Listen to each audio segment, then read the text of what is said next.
Hello everybody, this is Johnny here, and we're going to be doing WWE Battleground Predictions. So, first off, we're starting with the pre-show. The Usos versus Breezango. God, how I hate the name Breezango. Okay, well, I think they're just going to give this to the Usos. I mean, really, it's not a match worth watching. It's on the pre-show, but have at you will. And next, to the actual show, we have Sami Zayn v. Kevin Owens, the main event before the main event. And it's funny because at Payback, they had Owens just like be dominant throughout the whole match. Sami Zayn got a few hits in, and then Kevin won and cut a promo after the match. And I don't know, and considering that they both drafted to Raw and Sami Zayn is adamant on moving on with his career, moving away from Kevin Owens, it seems like it's hard to say if this is going to be the last match for a while. I mean, maybe at SummerSlam, maybe at WrestleMania, who knows? But in this case, for now, I think I picked Sami Zayn to win. I mean, just to even up the score and to leave a rubber match at a determined later date. And next we have Becky Lynch versus Natalya, which is I don't mind the match, but I just don't care about how it happened. They turned Natalya heel after losing to Charlotte on numerous occasions. And she teamed up with Becky at Money in the Bank, hopefully to get a win on. But due to a miscommunication, Charlotte locked in the figure four and Natalya tapped. And after the match, she blindsided Becky, attacked her from behind. And her face just looked like she was crying. It's like she was confused as to why she did it herself. It was just very stupid. And I'm the first one to support Natalya when it comes to, like, she hasn't caught a break.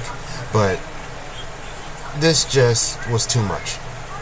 But so, it makes sense for Becky to win, so she can move on.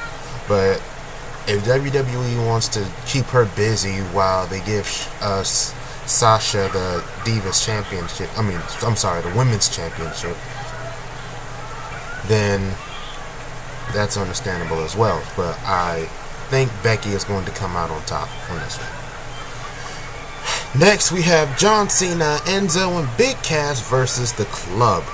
Now, going into this, I was certain that The Club was going to win. But during the build-up of the feud, The Club has been pitching shutouts against Enzo and Big Cass and John Cena throughout the entire build-up. And AJ's drafted to SmackDown, and The Club is on Raw. This may be their last match that may have a play in how the match is going to end. But I think John, Enzo, and Big Cass are going to win. Maybe due to a miscommunication on The Club's part, or maybe a Finn Balor run-in. I hope that happens. And ultimately, Cena and Enzo and Cass would come out on top. Next up, we have The Miz versus Darren Young for the Intercontinental Championship. Wow, I don't think anyone expected this to happen, but it's picking up some traction so far, so let's keep the ball rolling. The Miz has been a good champion. He's egotistical, he's despisable, he does his job very well, a little too well. But you have the unlikely challenger in Darren Young. Not unlikely like in the sense of that he can't do it, but I don't think anyone expected him to be in this position. I know I sure didn't. Going back to the Battle Royal for the for the #1 contender for the Intercontinental Championship, everyone else eliminated each other while Darren just looked up and was like, "What's going on?" And that's why, I think The Miz is going to retain, because I know Darren has gotten some traction. He made Miz submit to the camel clutch chicken wing, the cross arm chicken wing. I'm sorry, and I feel like that just gave away the finish for this match. And honestly, I'm kind of skeptical on how Darren Young should be treated as the singles champion. I'm not sure if creative knows what to do with him if they put the championship on him. I feel like it's going to be the Kalisto for the Intercontinental Championship. So I got The Miz. Miz is going to win. Miz will retain. Then we have Rusev versus Zack Ryder. Whoa, whoa, whoa, for the United States Championship. Zack needs a break, guys. He's been with the company for 10 plus years. I like him, you like him, the whole WWE universe likes him. But Rusev just got the US Championship about a couple of months ago, and he only defended it twice against Titus O'Neil. And he lost both times. I understand.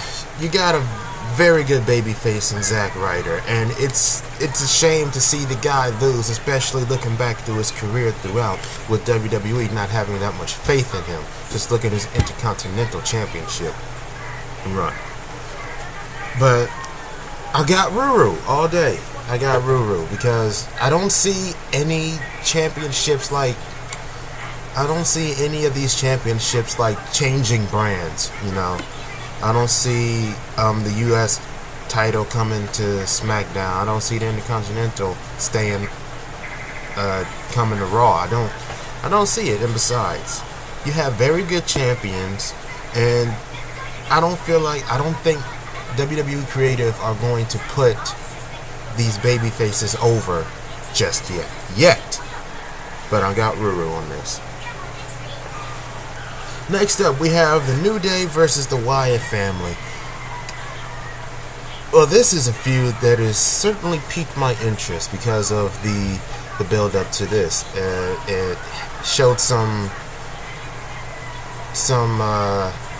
cracks in the New Day, and Xavier Woods had this like fear of wanting to face the Wyatt family, particularly Bray Wyatt, and it kind of teased the split up of the New Day. Now keep in mind that the New Day was drafted to Raw, so they're still together, but it sowed some seeds of doubt in Xavier Woods. In the first couple of weeks, he was just like, we need to buckle down. We need to. If you don't understand the situation that's in front of you guys, then the New Day will implode. And fair enough, that happened, but somewhere along the line, after their encounter at the Wyatt compound, Xavier, all thoughts of that has seemingly been put away and dead. But in the match with the New Day versus the Wyatt family, the tag titles are not on the line here, so I feel like why not just give it to the Wyatt family? I mean, New Day can't lose at this point. The tag titles are not on the line. They can take a loss, and the Wyatt family needs to be built up, especially since Bray Wyatt is drafted to SmackDown and the rest of the Wyatt family is on Raw. Well, I'm sorry.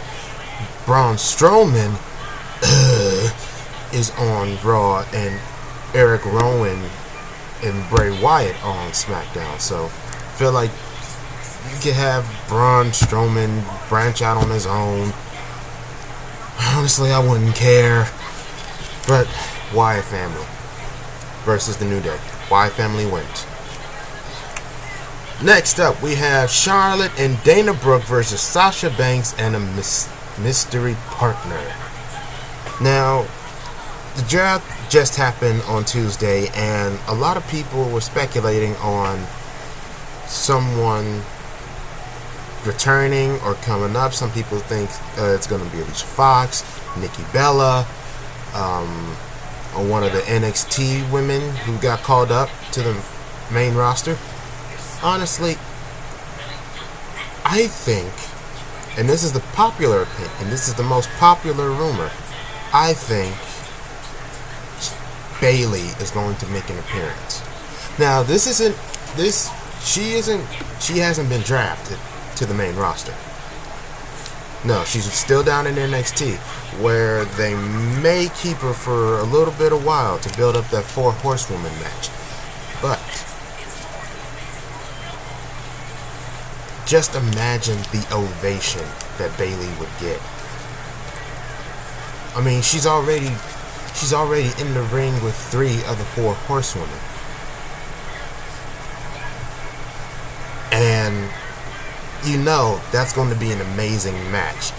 Bayley and Sasha Banks, the women who main evented NXT TakeOver Brooklyn, who stole the show.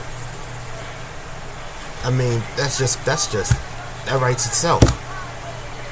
And considering that Bayley does appear and become Sasha Banks' partner, I got Sasha. I just got it because they're building up Sasha to be this viable contender for the Women's Championship.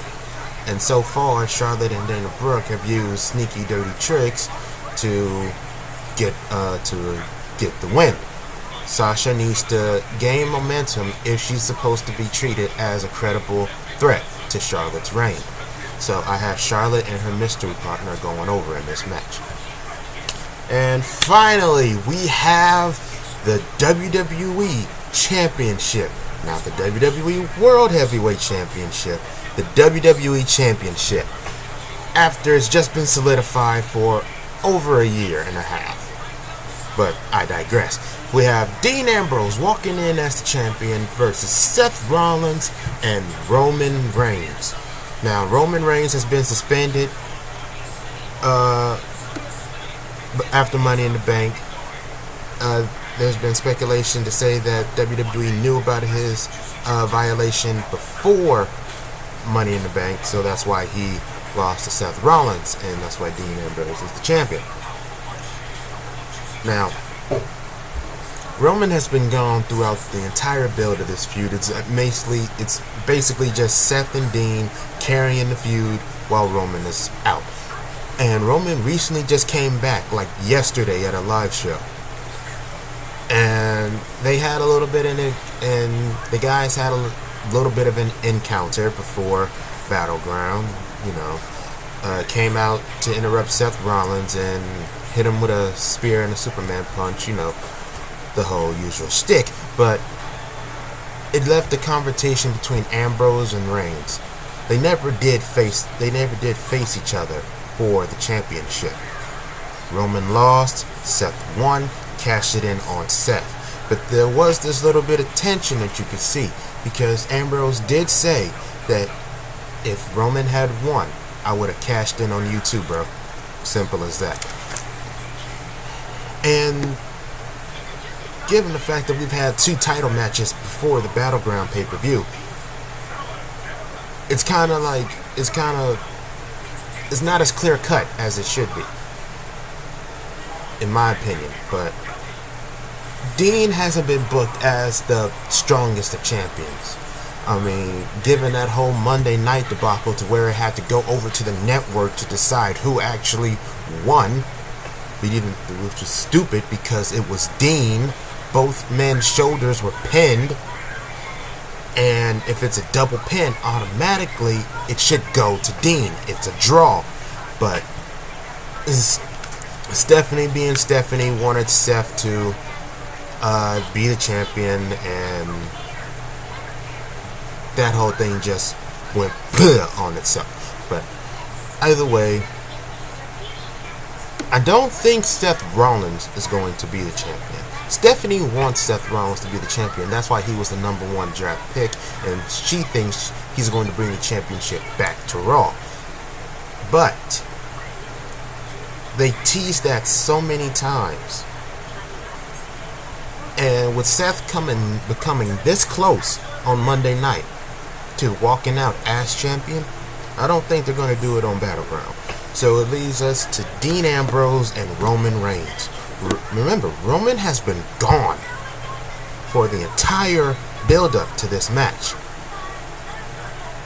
And if it comes down to it, I think that it's going to come down to Ambrose and Reigns. And I want Ambrose to retain. I mean, they finally given him a chance after years of manipulating the situation to the authorities' advantage. After coming within fingertips of the title, he held the title against Seth Rollins and Triple H at the Royal Rumble. He was this close. He was always this close to capturing the big gold belt, and he finally did at Money in the Bank. And the build up to the Shield triple threat hasn't always been in Ambrose's favor. And with Reigns coming back fresh off his suspension, it seems like maybe WWE are going to pull the plug on the Ambrose title reign right here. Now, I hope that doesn't happen, because I want Ambrose to make the most of his championship reign while it still lasts. And for this to go down as a very lackluster reign, it won't look good on Ambrose. But ultimately, I have Dean Ambrose retaining the championship. And it could be very good for SmackDown too. I mean, Dean's the only Shield member that's on SmackDown, while Rollins and Reigns are on Raw, and they can bring in, and that feud writes itself, and they can bring in like a new main title for Raw, and Seth Rollins and Roman Reigns can meet at SummerSlam to crown a new World Heavyweight Championship. But I see Dean Ambrose retaining his WWE Championship. The championship stays on SmackDown, and the Raw will bring back the World Heavyweight Championship, and they'll hold a tournament to crown the new World Heavyweight Championship, which the finals will be held at SummerSlam between Seth Rollins and Roman Reigns. The stuff writes itself. So that is the predictions for Battleground 2016. Who do you think is going to win? Please tell me about it in the comments below. And don't forget to like, share, and subscribe to the channel. And follow me on Twitter at BadLuckJohnny13. I am Johnny. This has been my Battlegrounds prediction, and I'll see you soon.